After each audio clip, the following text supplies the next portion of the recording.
Welcome to the Blank Family Office. I'm John Baer, Vice President of the Blank Family Foundation. We hope that this starts a conversation that goes past this evening. One way we hope to facilitate that is through our website. This is a lot of firsts for us tonight, and one of the things we're offering is a place for you to go. You'll see the URL on the program card to follow up with questions, ideas. If there are additional resources you'd like us to offer on our web page for links or other things, please send us that. So thank you for coming. I want to turn it over to Kenny Blank. Thank you, John. And let me express a very genuine congratulations and thanks to John and really the staff of the entire foundation who have made this evening possible. This is a very important evening for us in the mission and history of this foundation. And I know from a film festival I run here in Atlanta, there are a lot of details it takes to pull an evening like this together. So please join me in thanking John and the entire foundation staff for the incredible work they do. Tonight, we take this vision of collaboration to the next level through the launch of the Arthur M. Blank Family Foundation series. While we can't predict exactly what this speaker series will become, it will almost certainly include a couple of key features. First, it will reflect the passions of the trustees, which are constantly evolving, just as the work of the foundation is evolving. And while this evening's program focuses on future urban economic development, there will be a whole array of other issues that we may touch on in the future. The future of symphony halls, innovations in green local governance, equity in public education, early childhood development, and the struggle for human rights and economic prosperity in the continent of Africa, where my family just recently returned from a remarkable visit to Kenya. Second, the series will honor the values that drive the foundation's work day in and day out, namely a belief that the best work comes when we embrace many types of ideas and feedback from as many unique sources as possible. We offer this speaker series not because we necessarily agree with everything that our guest speakers will say, no offense to Joel, or not because we feel that the Blank Foundation has the definitive answers to every problem that faces the world today. In fact, quite the opposite. The speaker series will take up issues where answers do not come easily. We offer the speaker series to help provoke our own thinking, to challenge conventional wisdom, to intellectually burst our own bubble, if you will, in the name of innovative problem solving. So enjoy tonight's program and stay tuned because there certainly will be more to come. And now for the introduction to tonight's speaker, Joe Kotkin. Joel has distinguished himself as what they call a futurist, which is what I think is a great job title. I mean, it must look great on a business card, futurist. I thought Joel might fly inside on a jet backpack, Jetsons theme playing. But what exactly is a futurist? Well, it's a very trendy term used to describe an authority on economic, political, and social trends. I thought of it something as a cross between H.G. Wells and maybe Alan Greenspan, something like that. Joel is an accomplished author and journalist. You may know his critically acclaimed book, The New Geography, How the Digital Revolution is Reshaping the American Landscape. Always ahead of the curve, Joel is currently working on a new book that looks at how the nation may evolve over the next 4 decades. Joel's a regular contributor to the Los Angeles Times, Wall Street Journal. His op-eds have appeared here in the Atlanta Journal-Constitution, and he is a featured speaker around the globe. What makes Joel particularly compelling for us is his resistance to fads within his own field. As urban experts jump from bandwagon to bandwagon, Joel stays firm with his authentic observations, his analysis, his criticism, whether it's what local leaders want to hear or not. We are also drawn to 2 themes running throughout Joel's work. First, Joel champions urban policies and innovations that he believes will expand economic opportunity to the broadest number of local residents, not just an elite class. Second, Joel challenges urban leaders to invest in approaches that will attract and keep families in the city, especially families with school-aged children. These themes of equity and accessibility are challenges we certainly all are very familiar with here in Atlanta.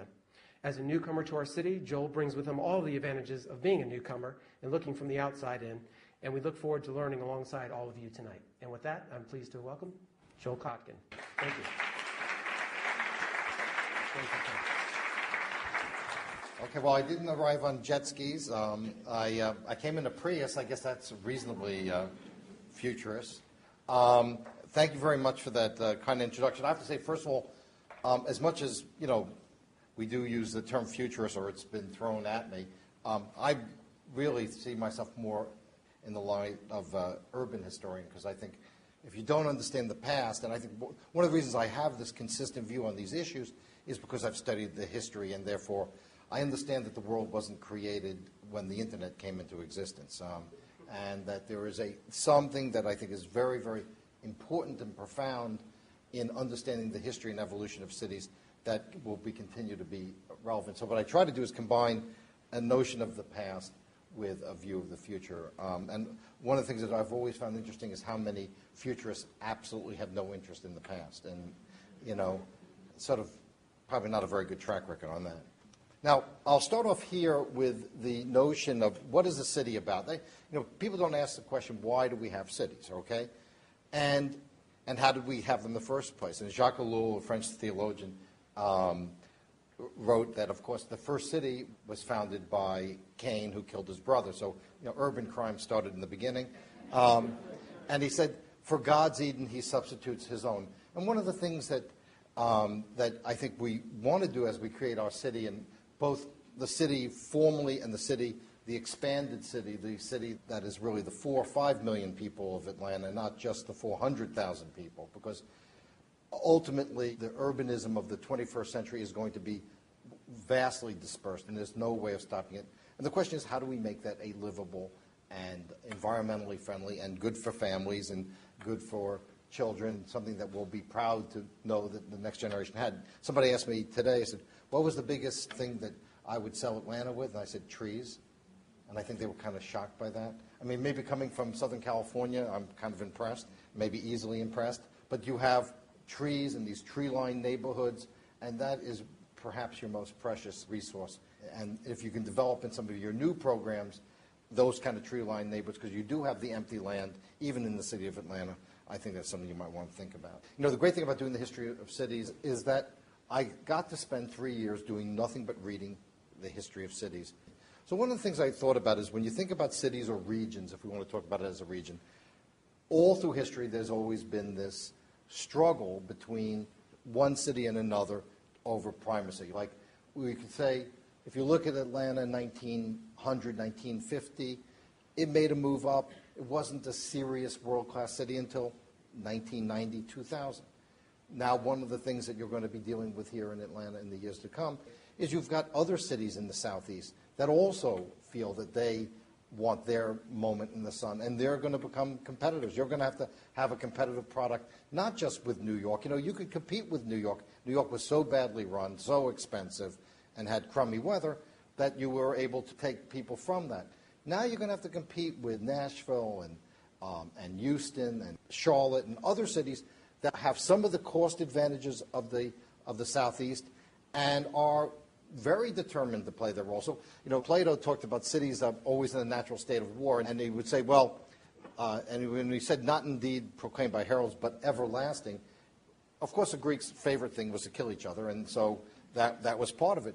But he also said they competed over architects, they competed over markets, they competed over artisans, and they, of course, competed over women, if you know the Trojan War, and if you know more about Greek history, they competed over the same sex quite as much. But this was a competitive environment. And think of it, even though the Greek city-states were relatively a small part of the Aegean, today you have a global and national archipelago of cities all competing with each other. I mean, I can tell you, when Southern California was in very hard times back in the early 90s, and we had everything, but locusts happened to us. I don't think people in Phoenix and New York were shedding tears for us. They were piling on, trying to say, oh, wow, you want to get out of L.A. and come here. This is the way of the world. And each of these regions are, in a sense, competitive regions fighting each other, even though they may cooperate at a moment here or there. So then the question is, how does a region stay on top? Herodotus said, human prosperity does not abide long in one place. And the whole quote was that many of the cities that were great when he was small were now small, and many of the cities that were small when he was young are now great. That, in other words, cities, it's a protean history. I mean, when I was working recently in Houston and looking at what Houston was In 1900, it was nothing. It was a dot on a map. It's now the 4th largest city in the United States. I think it may very well be the 3rd most important city in the United States in the next 20 years, depending on the price of oil. So fundamentally, this is a protean process that's always changing. So then I started to ask myself the question, what makes a city get better or get worse, keep its hegemony or not? And so I identified these several things. One is the ability to absorb newcomers. All great cities through history have been able to absorb people from the outside and incorporate them. And that, of course, is prototypically you can go to Venice, to Amsterdam, to New York, to Los Angeles. Los Angeles, was able to accept this huge population from the Northeast and put up with them. And they didn't like them very much, but they turned Los Angeles into, certainly the 2nd most important city on the continent. Lack of upward mobility. This is one of the biggest problems, I think, and I'll get to this at the end. This is the biggest problem the United States will face in the 21st century. I don't think it's going to be an issue of race. Race is there, it dovetails with it, but fundamentally the opportunities for skilled African Americans, Hispanics, for Asians, and I think what's going to be increasingly common, a mixed race population, those opportunities are much broader than they were 20, 30, 40 years ago. So although I think race is a factor, I think class will become a more important factor. I think lack of education, lack of opportunity, that's going to be the big determinant. And this has been historically one of the things that limits cities. If you read a lot of the work I did was reading old diaries, and if you read the diaries of Amsterdam in 1600s, it was filled with this sense of people coming in, and it was a place of opportunity, whether they came from the countryside or they came from other parts of Europe. And then in about the 18th, 19th century, it becomes a more closed society, and the opportunities begin to dry up, and the city stops being the city of opportunity that it should have been. Infrastructure. I'm just thinking about what happened in Minneapolis the other day. And I've been writing about this for a while, and there's a piece in the Wall Street Journal coming out on this soon. And basically, we're not investing in serious infrastructure in this country. And I have heard some very voluminous complaints today about the state of Georgia, to the point that I said, well, maybe the Atlanta region should secede and form its own little city-state. I don't know, suggesting secession to Southerners is probably dangerous. But the fact that investing in your basic infrastructure, if you look at cities that have thrived, one of the classic cases, again, we take a look at the development of New York. It was amazing infrastructure, that subway system, which literally you would bankrupt the entire United States to build today. That was an investment. The leaders of New York, unlike the leaders of other cities, saw that certain kinds of infrastructure were critical to their growth. You look at L.A., we have no natural port, and we're now by far the largest port in North America. That was foresight by the people who built Los Angeles. Now remember, in different eras, different kinds of infrastructure make sense in different situations, but the commitment to infrastructure is critical. Great example of what not to do is New Orleans, okay? Now, New Orleans clearly didn't build infrastructure, and what's amazing to me today is when I'm hearing from people, my friend Ed Blakely is trying to make sense of that mess now, but if you look at what's happening in New Orleans, they want to build more luxury resorts, sort of turn it into New Orleans Square at Disneyland. And meanwhile, they're still talking about maybe having a category, being protected for a Category 3. I mean, they're not thinking about the long-term investments that you need to make. That is, I think, critical. Fourth is lack of security. Crime is the biggest killer of cities. And by the way, we now are seeing a resurgence of crime in many cities. That will do more to kill the urban future than any single thing. And we are seeing people beginning to understand that really is perhaps the most critical problem. And I think it is, interestingly enough, there's some theory now, particularly when you look at what's happening in Washington, D.C., where there's been an uptick in crime. If you get gentrification but no upward mobility for the surrounding population, basically you've created a target-rich environment for crime. And that seems to be happening in parts of Washington, D.C. And then the lack of a moral compass, and that's basically the fact people have to understand that they have an obligation to other people and that they have an obligation to their city. And when that's gone, you're pretty finished. Now, one of the key things that will make a difference in the city, and one of the things that's hurt cities, has been their confiscatory taxation and regulation. And this was Ibn Khaldun, a great Arab historian of the 14th century, talked about why cities in the Arab world were not thriving the way they were in other parts of the world. And he said it was because people had no confidence that if they made money that they would keep it, or that they wouldn't be favored by taken out of favor by somebody else who had much more resources. So that's an important part. And the other thing was, again, on the openness to outsiders. And one of my favorite historians, Fernand Braudel, unlike today's postmodernist historians, he actually does research, and he also could write beautifully, both it reads nicely in both French and English. But the miracle of toleration was to be found wherever the community of trade convened. And that's a picture of Venice, Amsterdam, wherever you had this sense of opportunity and people felt that they would be accepted. That was very critical. Now, if you look through history again, the idea of you thought you were getting futurism and you're getting history. If you look at the development of the first great city, Rome, really the first model of what we have today, again, the development of infrastructure, particularly the most amazing part was the aqueduct. They had running water in a city of 1 million people in about 200 AD. And there would be no way that Rome would not have completely been wiped out by its own filth had it not been for that. The mistake that we make today in many cases is that instead of investing in basic infrastructure, which, by the way, also creates jobs and opportunities for working people to actually learn skills and do things that are useful, there's also this sense today that what we really have is the city, as Terry Nichols Clark calls it, the entertainment machine. And again, you go back to the question, what's the purpose of a city? Is the purpose of a city to be an entertainment machine for young people who come for a few years, or for the person who's got a pied-à-terre in the city, or for the relatively small group of wealthy people, as Kenny was talking about? And what you find is this notion of the city almost as kind of a giant coliseum. It's a good thing we don't have gladiators anymore. But the idea that the purpose of the city is to titillate and entertain. And that's become very prominent in urban thinking. That was part of what I think you were referring to.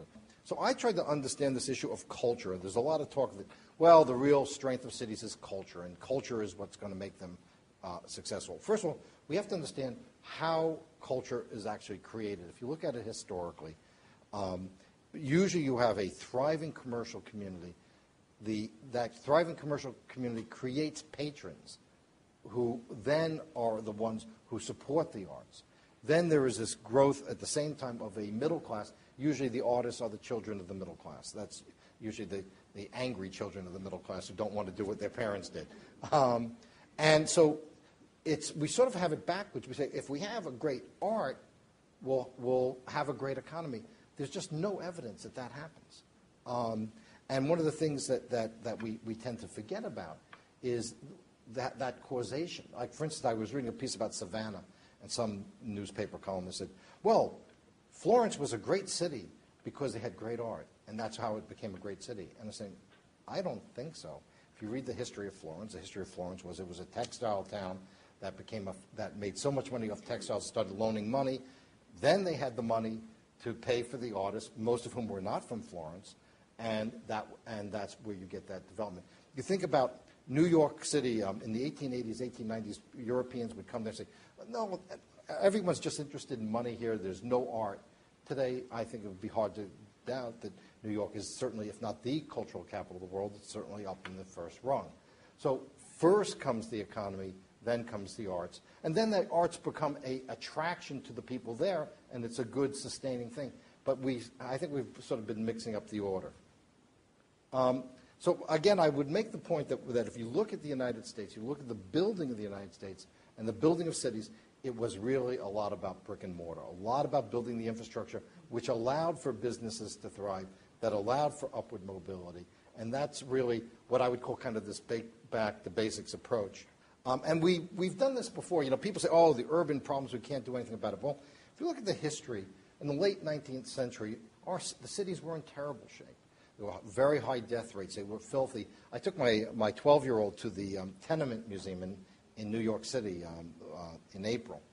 And she was amazed. This is how people lived. They lived in tiny little places, maybe 400 or 500 square feet for a family of four, and they also worked in the same place. During the late 19th century, we made here, and same things happened to some extent in England and to a lesser extent in Germany, where we figured out how to build subway systems, how to build the sanitary systems, build the college systems, build the education infrastructure. So there was upward mobility on a very broad level. And I think that's what's been missing. And frankly, I don't hear Democrats talking about it any more than Republicans. They all want to talk about, I think, more or less more ephemeral issues than the issues of how do we make life better for the vast majority of our people. And, of course, the great example of this was, of course, the Depression itself. And I think no part of the country benefited more from the New Deal than the South. I think John was telling me his family in North Carolina didn't have electricity until, 1940s. Huge parts of the United States were living in basically medieval conditions until the New Deal. And the New Deal, if you go and you look at the great bridges that were built, the infrastructure, one of the problems is we have been moving away from building infrastructure. I can show you on this chart. If you can take a look, you can see what we've done is our population has grown. The amount of infrastructure investment has actually continued to decline. In the state of California, we used to spend about 30% of our budget on infrastructure. We now spend 6%. No wonder bridges are falling apart. No wonder we're having blackouts and brownouts all the time. You think that's not going to continue? If we don't make those basic investments, it's not going to happen. And that's where I think we've just lost our focus almost completely. I have my disagreements with Jane Jacobs on some issues. I think she, never really woke up to how the society was changing on some levels. But Jacobs had some very, very good insights. And one of the things she said was that what is the purpose of a city? It's the first thing I started talking about. He said that a metropolitan economy, if it's working well, is constantly transforming many poor people into middle-class people, greenhorns into independent citizens. Cities don't lure the middle class, they create it. And that has been lost in the urban debate today. All we want to, can we get these PhDs and can we get these hip cools to come move to our town? And if we have enough entertainment and bars and this and that, this will be the key to the city. Nobody's saying, how do we take the kids from working class families and make them middle class? How do we take kids from the middle class and make them upper middle class? How do we take the upper middle class and give them the opportunity to become really rich? How do we take the poor and move them into the working class? We're not even thinking about those issues anymore on a coherent basis. There isn't any thinking about, I'll tell you one thing in discussions on New Orleans. People were saying, well, we're going to rebuild New Orleans. Nobody ever said, why don't we take the people who lost their homes and train them to rebuild their own homes? And maybe they'll learn how to build things. And you know what? There's going to be a lot of work for people in the skilled trades. Everywhere I go in this country, skilled trades are in short supply. Welders, every kind of technician, plumbers. It's not going to be my son the doctor. It's going to be my son the plumber. And I can tell you from my plumbing bills, it's pretty true. The country is going to be growing. There's going to be enormous opportunity. Nobody thought about the idea that maybe we ought to take this opportunity in New Orleans and use it to rebuild not just a physical city so we can build an amusement park for yuppies, but maybe to use it as an opportunity for upward mobility for the population. What's happened, unfortunately, for New Orleans, and in some ways fortunately for some other cities, is those people have come in there and they're taking their talents and their ambitions and they're applying them in Atlanta and Dallas and Houston. Anyway, that's sort of where I'm coming from in the basic sense. Now, let's take a look at where the country is going, and then we'll try to tie this all together. What are the three big trends? Population growth. You might think it's so unique to Atlanta. It's not. The country is growing very rapidly. That's why there's going to be a lot of opportunities in the skilled trades. Two, immigrants and domestic migrants are the populations to watch. They're sort of the canaries in the coal mine. And 3, that the economy is going to continue to decluster. In other words, it will continue to move out over time. If you get nothing else out of this, this is what I'm writing a book about. We think about it in this way. 1960, when President Kennedy was elected, we had 200 million people. We have 300 million people now. We're going to have 400 million people by 2050. That's, by the way, a conservative estimate. Some people think we'll get to 400 million in 2043. Now, what that means is, that means that you're going to have an enormous amount of new buildings. So we got to start thinking about what kind of country, what kind of city, what kind of region do we want to have. By the year 2030, we will add 50% to the space we have now. The United States building stock today is the oldest in American history. There's going to be a lot of construction, a lot of new things. So we have, now the bad part is that obviously that's going to cost money. The good part is there's a lot of opportunity and a lot of opportunity to do it right. And one of the things I'm working on quite a bit right now is the idea of how do we build our cities, our suburbs, our regions in a way that is environmentally friendly and actually practical, which of course is another thing. The other thing we know is the country is going to become increasingly minority. As you can see, in 1995 and then to 2050, what we're talking about in terms of the white population will be slightly over half. Now, I think the big change that we're just beginning to do the work on will be mixed race. In a place like Los Angeles, the mixed races are 20-30% of the marriages under 30. Kids go to school together, they meet each other, and you know what happens. One of the unique things about America, by the way, is because of immigration and because of the vitality of this basically this country, we are the only advanced industrial country whose population is growing and is relatively young. And my friend Bill Fry, a demographer, came back from Japan, and he said, how is it that you have your population keeps growing? Because there's a shrinking.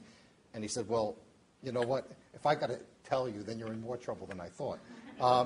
But I mean, what's driving this is a lot of it is immigration. Although the Anglo birth rates are a little bit higher than they are in Europe, but it's this change in the country. Now, some people say, oh, I was on the plane, the guy sitting next to me was from Florida. He said, the whole country is going to be Hispanic. He said he doesn't understand that Hispanics are becoming Americans and we're becoming Hispanics. I mean, that those cultures are intermelding. In the 1920s, 1930s, people would refer to jazz as a black music. I think we call it American music. So I think we're going to look down the road and we're going to see a very different country. My 12-year-old, she doesn't order a steak, she orders carne asada. And I live in Los Angeles, so, Spanish is a second language. And I think this is part of where we're going. You can see the influence much more on the younger people. Under 18 population is about 61% white right now. It's about 70% among the general population. So what you find is the younger groups are tending increasingly towards this kind of sort of more multicultural. I think one of the great hopes for the South, and it's very true for the city of Houston, where I've spent a great deal of time, is the fact that the old black-white paradigm is finally breaking down. And I think it's a very healthy development for this country, and particularly for the southern United States. Latinos, Asians, it just becomes a different discussion than something that has this huge and sometimes very painful legacy. And it's a new source of identity for the United States. I mean, it is just some evolution that we're going through as a country, and I think it's extremely exciting. And the more dynamic your city is, the more it will go in this direction. I know that Atlanta's been attracting a lot of Latino and Asian immigration. I think that will continue to accelerate. I know that Charlotte in particular is incredible. I gave a speech to Las Noticias, which is the Spanish language paper in Charlotte. And I was first of all, I got this invitation. I said, I can't believe there's a Spanish language paper in Charlotte. And now it's an enormous population. It's growing very, very rapidly. Now, where are these people going to live? I think the population growth will continue, and It will be diverse, but it will be predominantly suburban. The other thing that's very interesting is the rural populations, which had been dropping, are beginning to pick up as people are beginning to, the country gets more crowded, people looking for less crowded environments and moving more in the countryside.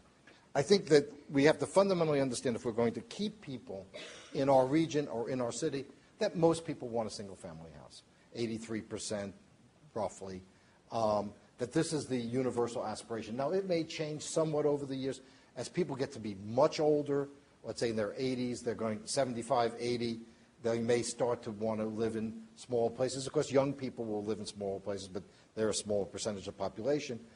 Fundamentally, you have to offer that product. One of the reasons that we see the heavy out-migration from the Bay Area, from New York, from Los Angeles, is when people get into their 30s, they can't afford to buy a house, and they're going to a place where they can. I mean, that's just the bottom line.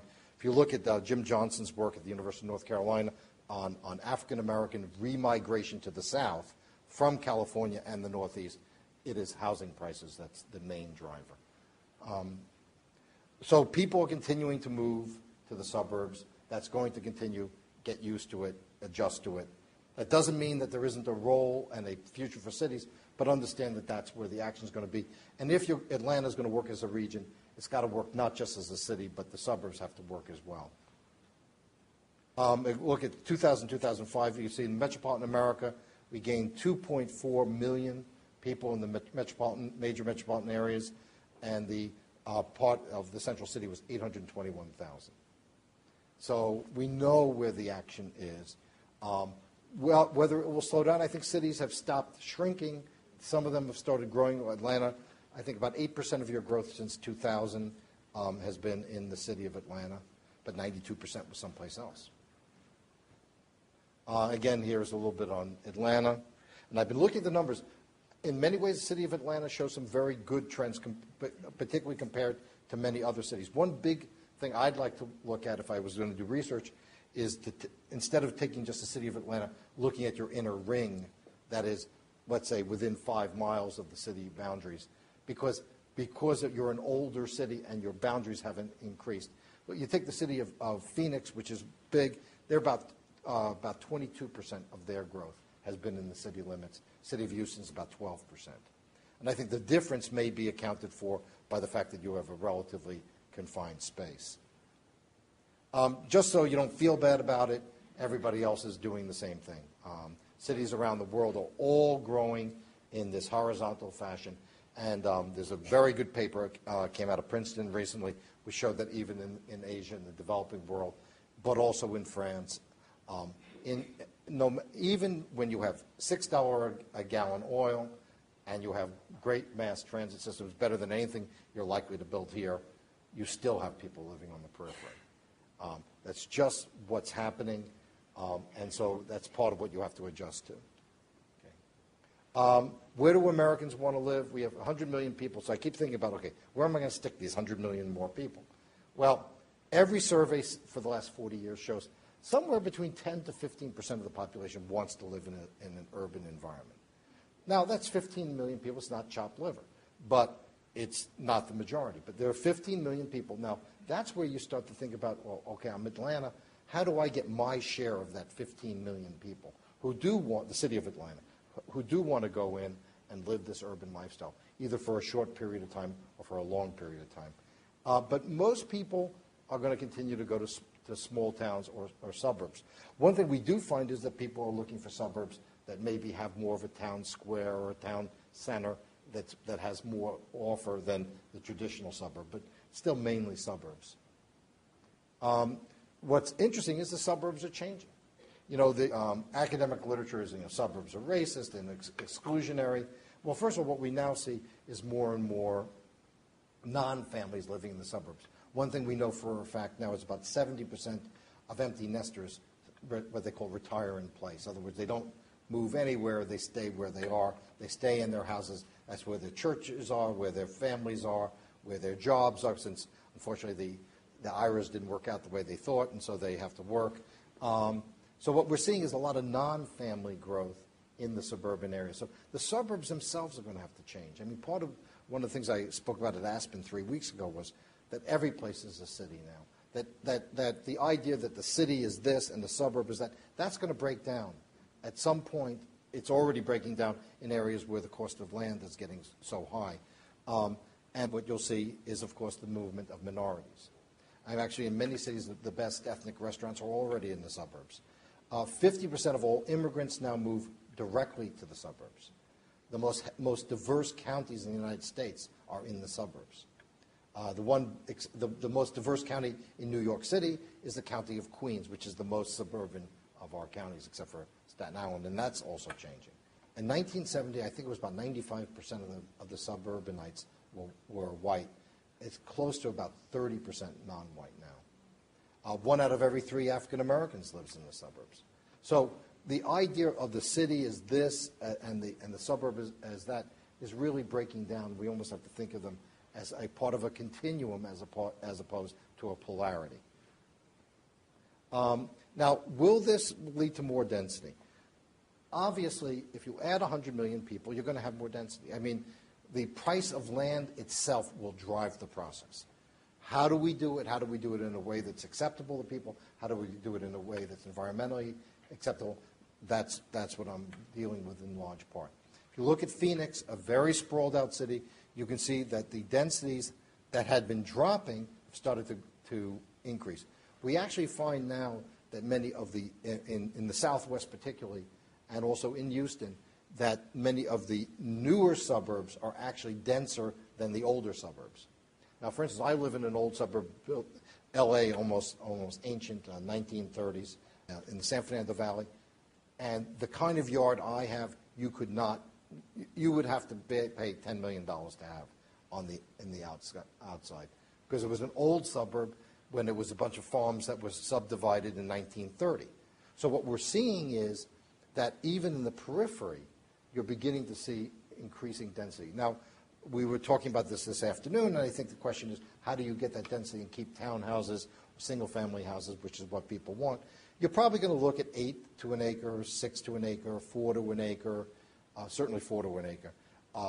And in some parts of California, we're now doing 16 to an acre, where people get this kind of density, but they still get a small backyard and they get some space. And there's some wonderful things that architects are doing now to get a lot of space in a small amount of land. But I know that you've got these towns with their 4 or 5 acre lots. I don't see how that sustains itself over time given property prices. I don't understand how the law of economics will allow that to happen. It certainly has been wiped out in many places.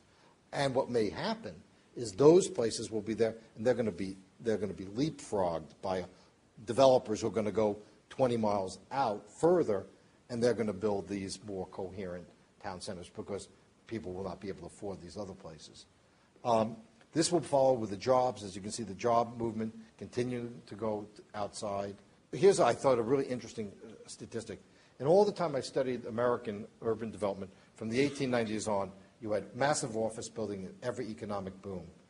The late 90s was the first economic boom that did not see office building increase in only one city in America changed the skyline. That was Charlotte, North Carolina. And that was for lots of peculiar circumstances that are unique to Charlotte. No city built a lot of office buildings. And as you got into the 2000s, what you started to see was the move actually the other way to the conversion of high-rise offices into apartments and condominiums. So what we're seeing pretty clearly now is a change in the city. So here's one version of the urban future that people have talked about. This is the kind of the entertainment city, the city as playground, adult Disneyland, whatever you want to call it. And that's the idea of what I would call the ephemeral city, the city as entertainment center, the city as a transitory place, generally with a population of young people, wealthy people, and people who basically are there for a short period of time. H.G. Wells made this point. He talked about the central city as a bazaar, a great gallery of shops and places of concourse and rendezvous. And that is beginning to happen. And that is one possible model of what the urban future will look like. Now, what that generally means is a city without children. In San Francisco, there are now more dogs than kids. Now, some people consider that to be an evolutionary advance. But I find it very strange to go to a city and there are no children. And I'm sure there are sections of Atlanta where this has already happened. And maybe this is natural. I try not to make moral judgments. I think kids are sort of a good idea. I have some myself. But nevertheless, what you see is San Francisco, Seattle, Boston, and what you see particularly very little of middle-class kids. In other words, some poor people have kids, and some and immigrants who are serving the wealthy people are having kids, but generally very low populations of children. So what we have is this idea of two different kinds of cities. Now, the mayor of Berlin, which has 20% unemployment, is one of these hip, cool cities, and the mayor says, "Well, we're poor but sexy." I don't know. Maybe you think that's the slogan for Atlanta: "Poor but sexy." That might work. And then my good friend Kevin Starr, who's a San Francisco native and a great historian, he calls San Francisco a cross between Carmel and Calcutta, because what you have is you have a hollowed-out middle class. You have very wealthy population. San Francisco has the highest percentage of inherited wealth of any city in America. You have lots of money, and what a company there. If you're going to be there, you really can't have a middle management. Like I was talking to people in Charlotte, and I said, "Well, how come B of A moved all the jobs when they bought B of A?" Which I can't accept B of A being in Charlotte. To me, it's always San Francisco. But when they moved to Charlotte, they said, "Oh, we're going to keep all our job, or a lot of our jobs here." And what the guys in Charlotte said, "How do you keep a middle class employee? How do you keep an employee making a measly $120,000 a year in a market where the median price of a house is $1 million?" So obviously they moved to Charlotte. Now, in terms of the future of cities, I would look at these basic ideas. One, cities have to focus on keeping enough of those jobs there so that produce real income. Now, San Francisco, Boston, maybe Portland, maybe Seattle, perhaps Manhattan, although it's more complicated, they might be able to get away with it. They're physically beautiful. They have huge amounts of inherited wealth. They have in the case of Boston, they have the universities and infrastructure that probably can sustain it. I'm not sure the city of Atlanta has it to, I don't think that's necessarily a good option for you. Every city has its own DNA. I'm not sure that being the San Francisco of the South is going to be your future. Now, the other thing is, the idea is creating strong jobs and a strong middle class, I think, is an objective for a city like Atlanta, like most of the cities, with a high degree of livability. I think much stress is made on yuppie condos, by the way, which are going to go through an enormous crash, or creating neighborhoods. You have wonderful neighborhoods throughout the city of Atlanta. Those are your real riches. Those are your real opportunities. So that somebody moving here, maybe they'll move into the suburbs, but maybe this will be an option. This will an important option for people. And the last thing to understand that the culture will come from having a strong economy. It doesn't go the other way around. Now, I'm going to give you a little bit broader look at what's going to happen, where I think growth is going. Affordability is huge, and this is one area where you do have some advantages. And then take a look at the movement of educated peoples. Okay. If we look at the growth of population, you can see Atlanta has grown very, very rapidly, even more than Houston. Phoenix is the only one that's grown. So a lot of certainly there's a lot of dynamism. The MSA population growth, 2000, 2005. Now, you notice San Francisco, Boston, Cleveland's negative, Pittsburgh. The region is negative. The region of Pittsburgh is losing people even in the suburbs. New York has got very slow growth. Philadelphia is relatively slow growth, all of it in the suburbs because the city's losing population. Houston's pretty dynamic. Dallas, Charlotte, Atlanta, all with a lot of growth in the last 5-6 years. Now, this is something that you might be interested in, the net domestic migration. Atlanta has been fed predominantly not by immigration, but by what we call net domestic migration. 3 elements of population growth: immigration, net domestic migration, and births over deaths. Okay, everybody basically, we still have almost everywhere more births and deaths.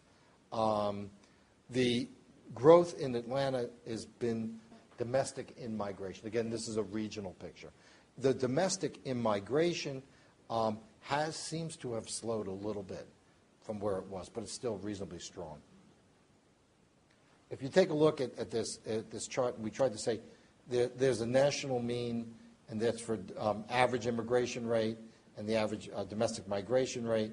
You can see Atlanta is slightly about the average on the immigration, but fairly high up in the domestic migration. So it's still reasonably attractive. This is 2000, 2005. It's also had relatively strong job growth. Again, population growth seems to track with job growth pretty well. Now, this job growth also includes the higher-end business services. It's very often said, well, all the good jobs are in San Francisco or Boston. Actually, those high-end jobs have actually been leaving a lot of those cities for the last few years. Again, high housing costs being part of it, bad business climate. You can see that housing costs are a huge factor. If you look at the ratio of median home price to average pay growth, you can see Atlanta, your home price growth has been relatively about twice the growth of your incomes. In LA, it's almost 8 times the growth of the income. So I think one of the reasons you're going to have a huge shakeout in Miami, Los Angeles, and New York is that the incomes haven't grown fast enough to absorb the price increases.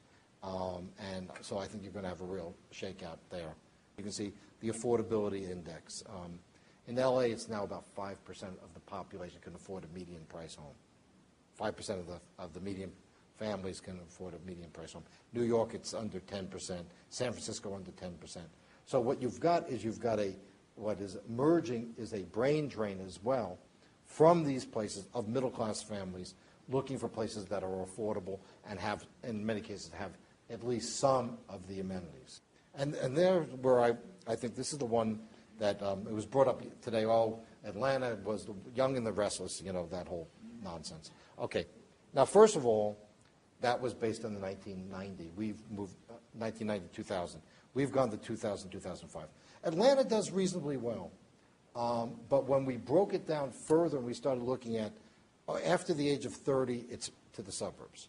So the idea that all these educated young people are coming to Atlanta, but are they staying in Atlanta?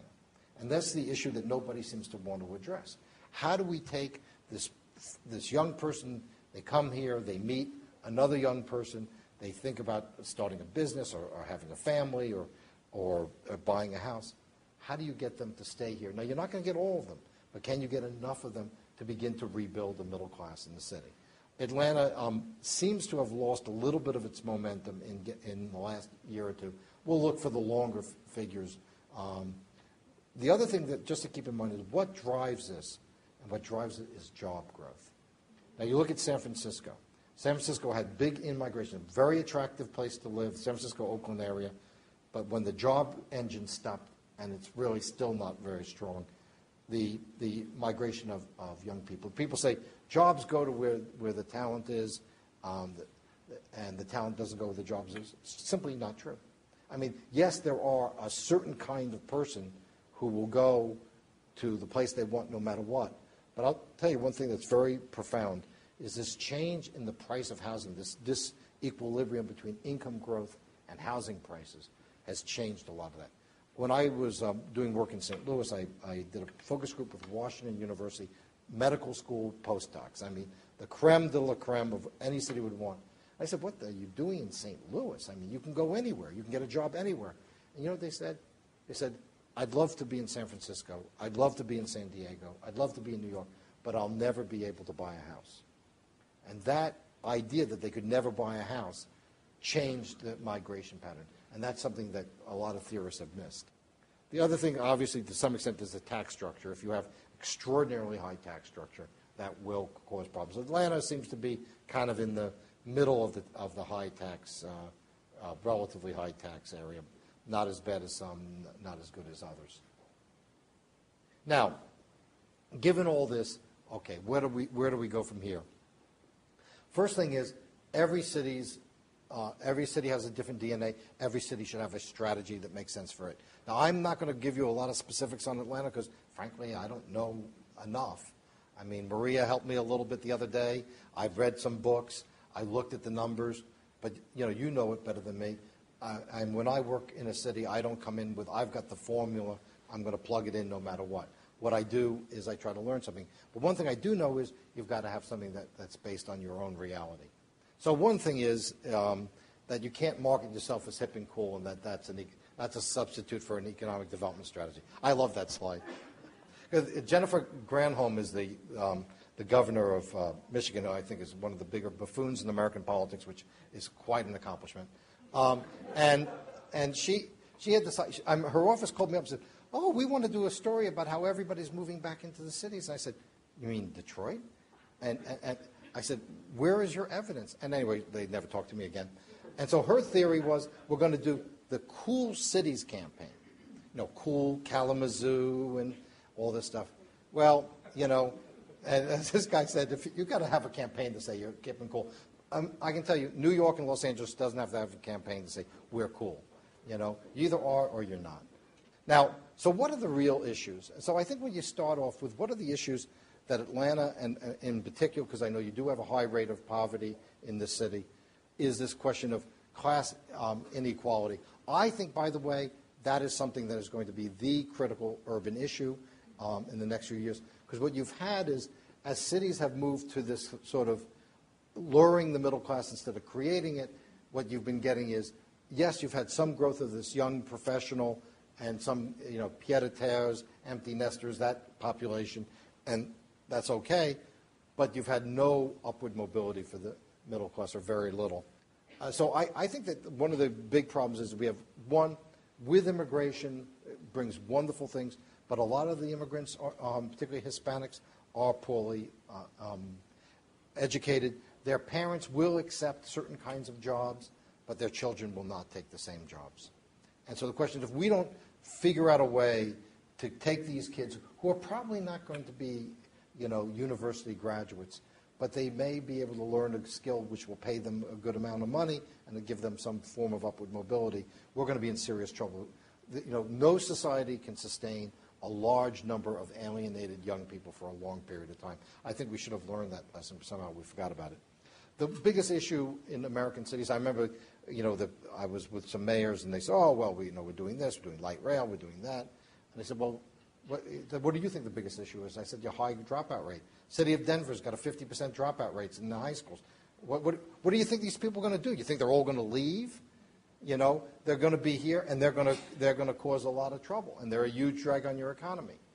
How do you change that? One big thing is having economic growth. What we found is when you have economic growth, that is one of the ways of providing upward mobility. But I think the key thing is to build that economic growth on a broad basis.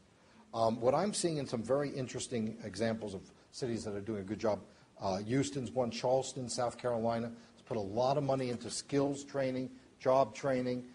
I did an interview the other day with a young woman. She was 37 years old. She had worked in retail all her life.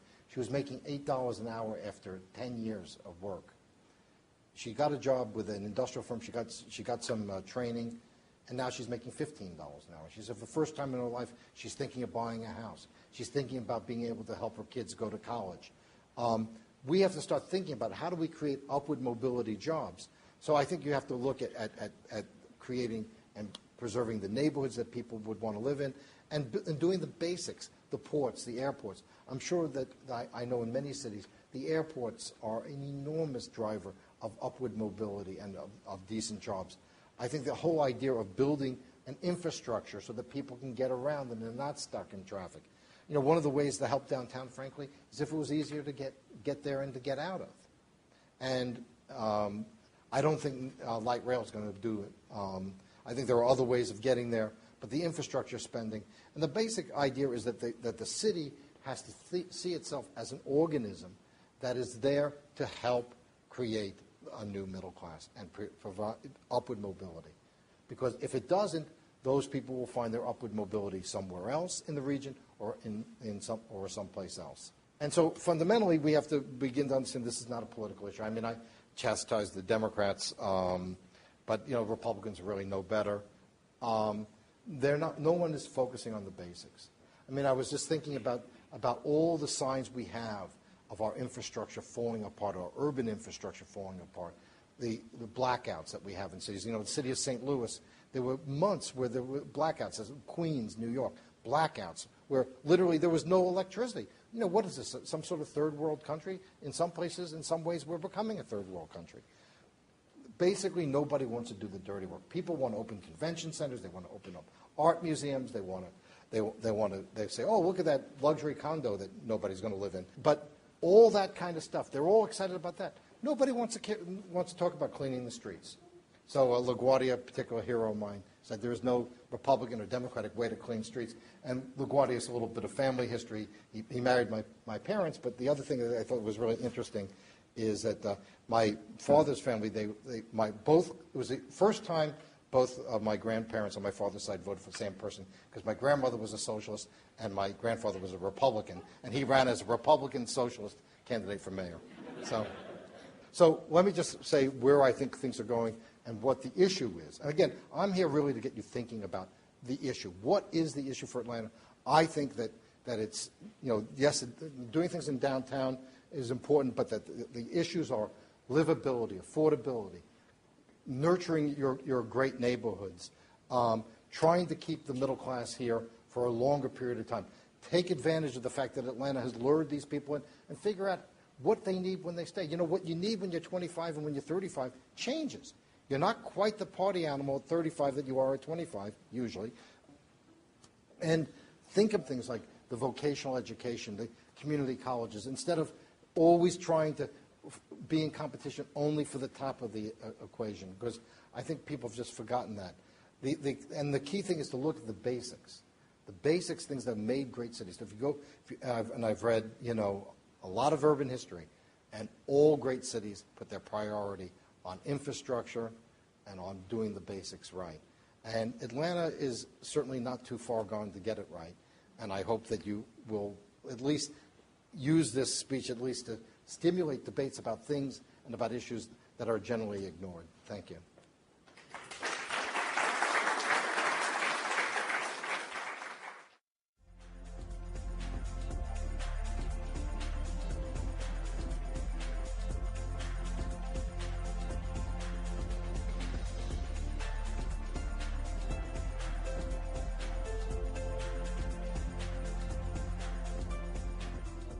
We've got to look at dispersing work. In other words, the notion that somebody's got to go work in a tower somewhere, no matter where they choose to work, is an archaic thing. The Industrial Revolution started commuting. Most people used to walk to work. If you read or if you've ever been and seen the Rembrandts, the wonderful pictures of the Dutch families, and the place of business was downstairs and the family lived upstairs. I think we're going to head back in that direction, which I think is ultimately healthier for society. But also that people can work in a dispersed way. They can work in a more flexible way. For instance, I was on a program with the head of IBM Consulting. He said 86,000 IBM consulting employees and 70,000 don't work in an office. Because first of all, a lot of our jobs we have to go places. We're not staying in one place. The other thing that's very, very important to remember is that the next generation, we're going to have a shortage of skilled labor, and those young people are not going to be willing to go an hour and a half to go from one computer screen to another. They already are used to working on a computer. So I think that's one big thing. Second big thing is trying to get corporate executives to understand that dispersing work, whether it means numerous centers, is probably an intelligent way. In other words, cut the demand side on the commuting, I think, is a huge way to go. Third thing is on mass transit. I think there's a role for mass transit. I think you've got to look at more flexible systems like bus rapid transit, which is about 1/3 the price of light rail. The big problem for many of the poor people is they can't get out to where the jobs are, because the jobs are not just in the immediate suburbs, or in the distant suburbs.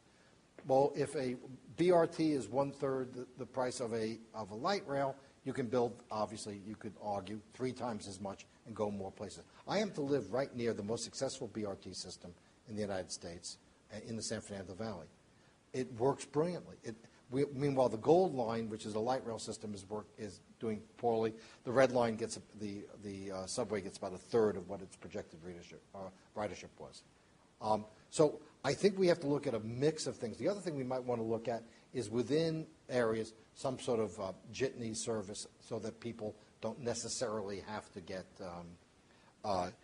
in their car for everything. And the other thing is clustering services, so that when you go into the town center, you park, and then you walk to a lot of things. You don't walk to a lot of separate stores. So those are all some of the solutions. I mean, I know that a lot of people are devoted to light rail. And I grew up in New York. I grew up taking this train and the subway all the time. And New York was built on that basis. But a city like Atlanta, you know what? As Heidegger said, the awful already has happened. You already are who you are. How do you come up with ways of doing it? Now, I'm not going to say don't do light rail and do this. I'm just saying open your mind to what possibilities exist. By the way, the BRT systems were developed in Latin America. They've worked very, very well. And we ought to think about that.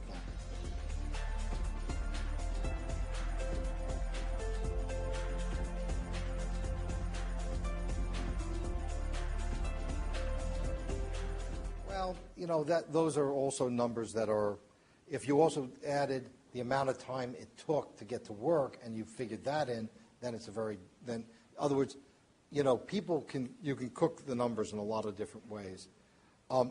Outer suburbs people generally actually commute less than inner suburbs people. I mean, read anything from Ed Glazer in Harvard, and it's pretty well documented. There are the extreme commutes, which is what the media likes to write about.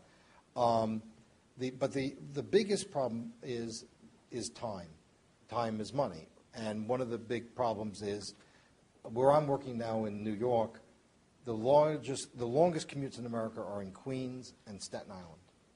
Has the best transit system in the United States is in New York City. But it takes for so long to get to work. So, yes, they're paying less, although obviously they're paying more in taxes and supporting the subway. So, you'd have to figure that out. Nobody ever puts in the cost of the mass transit system to the public as part of the problem. But the biggest thing is the time factor. The other thing about transit, I think it's very important, and Peter Gordon and Henry Richardson have done work on this, is that the way we live our lives, we go to work in the car, and then we stop and we pick up the kids, and we go to the store, and we maybe even go to Home Depot. And so the way our lives are structured, it's probably not that cost effective for most people. Now, if you are working in city government, you actually get off at 5.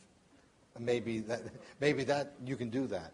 But most people's jobs are becoming elongated and irregular. So again, I'm just trying to get you to think about certain. I'm not a transportation expert. I can't give you a hard and fast answer. But I think that there's been a lot of acceptance of ideology over practicality.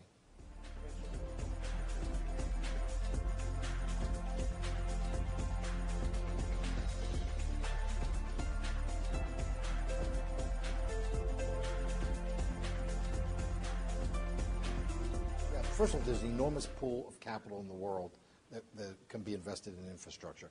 Australia, France, Canada are all doing massive investment in public infrastructure paid for out of the private sector. We've talked in California about developing busways and more busways and also more truckways to get the trucks in and out of the port of Los Angeles. We built with a lot of private funding, many of the structures in LA that we now are using. There's that, but I think there has to be much more of a public role in basic infrastructure. I think one of the things that was part of the anti-government mood in this country is that people say, well, I pay these taxes, and what do I see? I mean, for instance, you go to Texas, and they have lower taxes than California, but their roads aren't crummier, their schools aren't crummier. So you begin to wonder, well, what am I paying for over here? So I think the question is if people saw that they were going to get something for it, or if you did it for a mandated purpose, for instance, purchase of open space. Those things usually pass pretty well. Now, I understand you don't have a referendum system here, or you do. You might want to get one. But as many problems as it has, we have been able, I know it's hard to talk about California as a good example of anything, but you know what? We protected our entire coastline with a proposition. We have bought enormous amounts of open space in both Southern and Northern California. You might want to think, if you get to a point that you just feel the legislature just is never going to get its act together, I don't know if that's a reasonable assumption, that you may start thinking about some public infrastructure. Long term, there's enormous amounts of capital. Instead of it chasing, buyouts of companies, maybe we ought to think about using that capital elsewhere. Right now we're in a period of a huge capital surplus. I think this is a good time to think about this.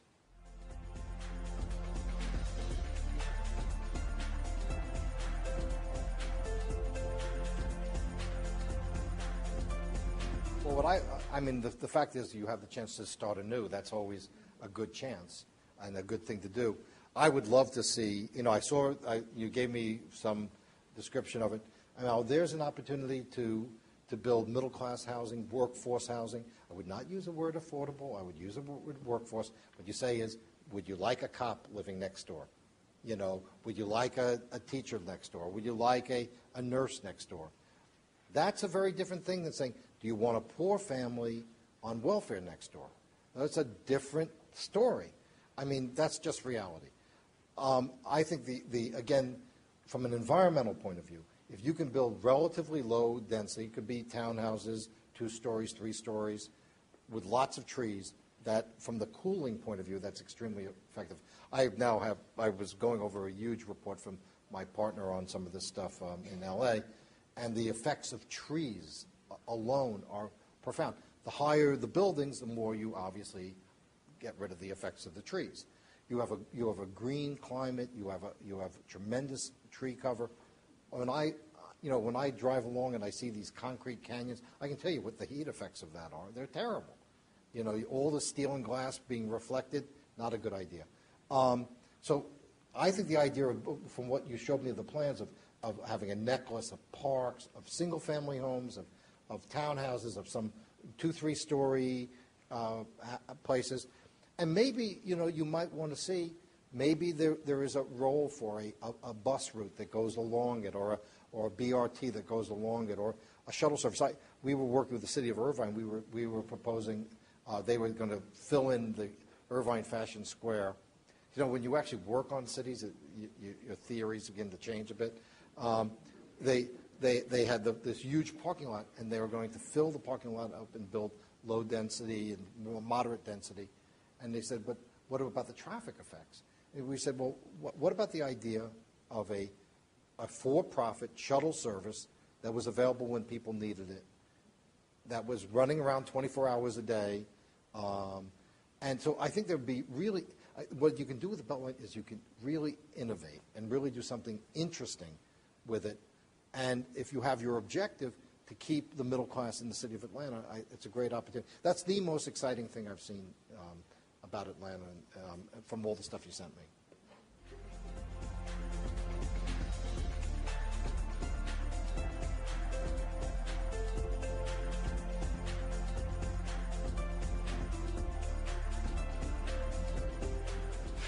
Boy, that's been one of the hardest things. There have been all sorts of, let's have a bunch of mixers and that attempt. I'll tell you where I saw something really interesting. You know the town, Grand Forks, North Dakota. What they did is they sponsored a group of young professionals, and instead of having them be an adjunct, they said, what mattered to you? And they took on the issues that were important to them, and they just ran with it. There was a street festival that they ran, and so I think the idea is not just to sort of, get them, bleacher seats while the big guys are playing down on the field, but to actually say, what is it that you're interested in working on and that you can be involved in, and let it be kind of their thing. I thought that was really interesting what they were doing there. I know Grand Forks, North Dakota doesn't sound like a great place to look as a role model. I also saw in Houston they had a very good program of mentoring where they had young entrepreneurs and where they would be kind of adopted by an established business person. And then those younger people, as they inevitably got older, they became part of the business infrastructure. And I think that was also a very good program, I thought.